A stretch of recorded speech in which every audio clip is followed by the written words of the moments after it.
Minute, इधर आ जाओ ना। मुझे 400-300 कमा लेते हो। क्या नाम है तुम्हारा? पढ़ते नहीं हो? हाँ, कहाँ से आते हो? फाटक से। अबू क्या करते हैं? हाँ? अबू का बांदर है और तू गुब्बारे बेचते है। तो आज तेरे पास भी तो बांदर होता है, तुम लोग किधर है? भाई के पास बांदर है और तू गुब्बारे बेचता है। अच्छा, पढ़ने को दिल नहीं चाहता?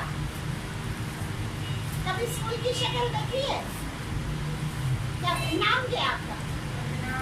अदनान। तो अम्मी क्या करती है? अम्मी मांगती है, मुझे घर ले चलते हो, दिखाते हो मेरा, मैंने तुम्हारा घर देख लिया। अभी ये बेच रहे हो, और अगर ये ना बिके तो फिर क्या करोगे? ये ना बिके, मेरे चाचू दे अच्छा, चाचू भी इसी मार्केट में बेच